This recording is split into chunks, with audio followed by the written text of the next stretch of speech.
Kisah Para Rasul 14 ayat 1-28. Di Ikonium pun kedua rasul itu masuk ke rumah ibadat orang Yahudi, lalu mengajar sedemikian rupa sehingga sejumlah besar orang Yahudi dan orang Yunani menjadi percaya.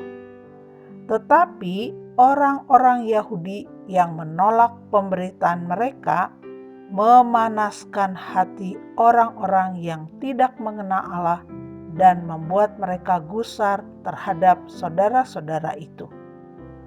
Paulus dan Barnabas tinggal beberapa waktu lamanya di situ.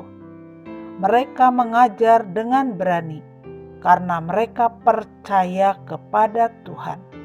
Dan Tuhan menguatkan berita tentang kasih karunia-Nya dengan mengaruniakan kepada mereka kuasa untuk mengadakan tanda-tanda dan mujizat-mujizat. Tetapi orang banyak di kota itu terbelah menjadi dua. Ada yang memihak kepada orang Yahudi, ada pula yang memihak kepada kedua rasul itu.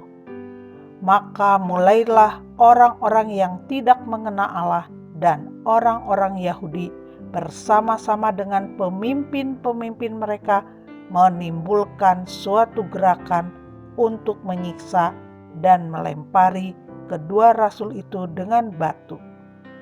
Setelah rasul-rasul itu mengetahuinya, menyingkirlah mereka ke kota-kota di Likaonia, yaitu Listra dan Derbe dan daerah sekitarnya. Di situ mereka memberitakan Injil. Di Listra ada seorang yang duduk saja karena lemah kakinya dan lumpuh sejak ia dilahirkan dan belum pernah dapat berjalan. Ia duduk mendengarkan ketika Paulus berbicara, dan Paulus menatap dia dan melihat bahwa ia beriman dan dapat disembuhkan. Lalu kata Paulus dengan suara nyaring, "Berdirilah tegak di atas kakimu." Dan orang itu melonjak berdiri, lalu berjalan kian kemari. Ketika orang banyak melihat apa yang telah diperbuat Paulus, mereka itu berseru dalam bahasa Likaonia, "Dewa-dewa telah turun ke tengah-tengah kita dalam rupa manusia." Barnabas mereka sebut Zeus, dan Paulus mereka sebut Hermes, karena ia yang berbicara. Maka datanglah imam dewa Zeus, yang kuilnya terletak di luar kota, membawa lembu-lembu jantan dan karangan-karangan bunga ke pintu gerbang kota untuk mempersembahkan korban bersama-sama dengan orang banyak kepada rasul-rasul itu. Mendengar itu, Barnabas dan Paulus mengoyakkan pakaian mereka, lalu terjun ke tengah-tengah orang banyak itu sambil berseru, "Hai kamu sekalian, mengapa kamu berbuat demikian? Kami ini adalah manusia biasa sama seperti kamu. Kami ada di sini untuk memberitakan Injil kepada kamu, supaya kamu meninggalkan perbuatan sia-sia ini dan berbalik kepada Allah yang hidup, yang telah menjadikan langit dan bumi, laut dan segala isinya. Dalam zaman yang lampau, Allah membiarkan semua bangsa menuruti jalannya masing-masing. Namun, Ia bukan tidak menyatakan dirinya dengan berbagai-bagai kebajikan, yaitu dengan menurunkan hujan dari langit dan dengan memberikan musim-musim subur bagi kamu. Ia memuaskan hatimu dengan makanan dan kegembiraan.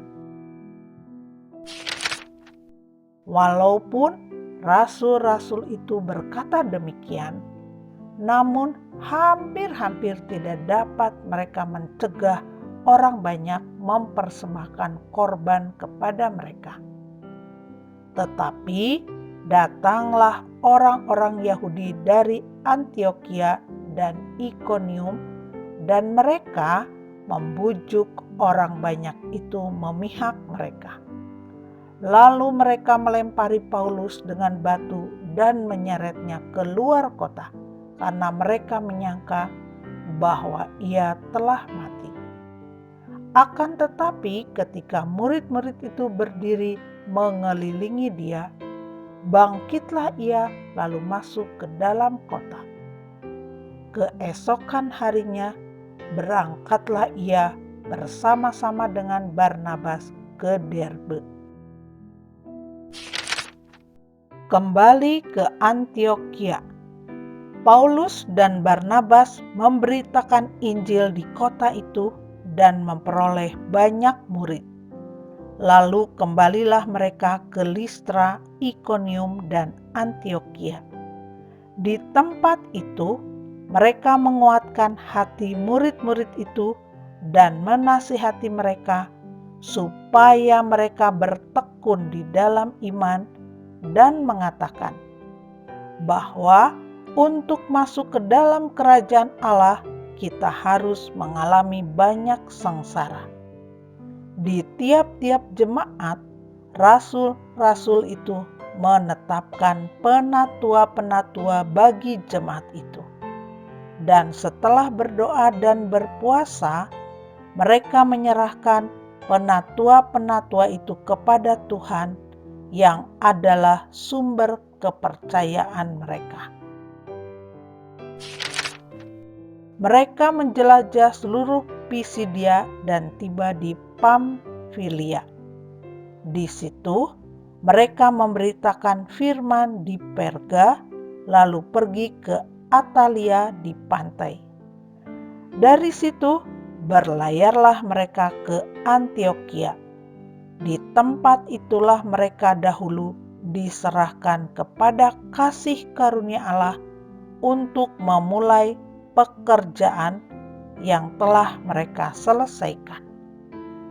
Setibanya di situ, mereka memanggil jemaat berkumpul.